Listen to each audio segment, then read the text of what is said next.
ക്ലാസ്സിലെത്തിയതോടെ പതിവ് പോലെ ഞങ്ങളുടെ അനൗദ്യോഗിക വാചിക സമ്മേളനം ആരംഭിച്ചു. അക്കാദമിക വിഷയങ്ങളെക്കാൾ ആരാണ് ആരെപ്പറ്റി എന്തു പറഞ്ഞത്, ആരാണ് എവിടെ പോയത്, ആരെന്ത് ചെയ്തില്ല എന്നിങ്ങനെയുള്ള അത്യന്തം പ്രാധാന്യമർഹിക്കുന്ന കാര്യങ്ങളായിരുന്നു ചർച്ചാ വിഷയം. അതിനിടെയാണ് നന്ദു നോട്ട് എഴുതിയിട്ടില്ല എന്ന വിവരം ഞാൻ ശ്രദ്ധിച്ചത്.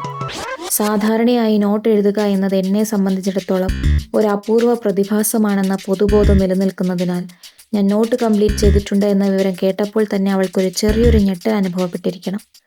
അങ്ങനെ ഞാൻ നോട്ട് കാണിച്ചു കൊടുത്തു. അതുകണ്ട നന്ദുവും ദേവിയും ഒരു ചരിത്ര സംഭവത്തിന് സാക്ഷ്യം വഹിക്കുന്നവരുടെ ആവേശത്തോടെ കൈയടിക്കാൻ തുടങ്ങി. സമയം എങ്ങോട്ടാണ് പോയതെന്ന് അറിയും മുൻപ് ഉച്ചയായി. ഞാൻ ഡ്രസ്സ് മാറി ശ്രീയുടെ കൂടെ ഭക്ഷണ സമാഹരണ ദൗത്യത്തിനായി എത്തി. അവിടെ വെച്ച് സ്റ്റീവിനെ കണ്ടുമുട്ടി. ഭക്ഷണശേഷം വർത്തമാന കൈമാറ്റ ചടങ്ങ് നടന്നു. ശേഷം നാട്ടിലേക്കുള്ള ബസ് പിടിച്ചു. നാട്ടിലെത്തിയപ്പോൾ എന്നെ കാത്ത് ജാസു ടൗണിൽ തന്നെ ഉണ്ടായിരുന്നു.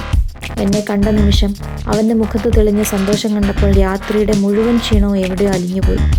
പിന്നീട് ഞാനും ജാസുവും ചേർന്ന് നേരെ ബേക്കറിയിലേക്ക്. കാരണം ലോകത്ത് ചില വാഗ്ദാനങ്ങൾ പാലിക്കപ്പെടേണ്ടതുണ്ട്. കേക്ക് കയ്യിൽ കിട്ടിയതോടെ അവൻ്റെ സന്തോഷത്തിൻ്റെ തോത് ഏകദേശം ലോകകപ്പ് നേടിയ ടീമിൻ്റെ ആഘോഷ നിലവാരത്തിലേക്ക് ഉയർന്നു. അങ്ങനെ കേക്ക് ദൗത്യം വിജയകരമായി പൂർത്തിയാക്കി ഞങ്ങൾ വീട്ടിലേക്ക് തിരിച്ചു. പിറ്റേന്ന് രാവിലെ ഞാനും ചിലുവും ജാസുവും ചേർന്ന് ടൗണിലേക്ക് പുറപ്പെട്ടു. ലക്ഷ്യം വ്യക്തമായിരുന്നു, ബാങ്ക്. അത്യന്തം ഔദ്യോഗികമായ ആവശ്യവുമായി ഞങ്ങൾ നേരെ ബാങ്ക് ലക്ഷ്യമാക്കി യാത്ര തിരിച്ചു. പക്ഷെ ഞങ്ങൾ അന്വേഷിച്ചു വന്ന ബാങ്ക് അവിടെ ഉണ്ടായിരുന്നില്ല. തിരക്കിയപ്പോൾ അത് മറ്റൊരിടത്തേക്ക് സ്ഥലം മാറിയിരിക്കുന്നു.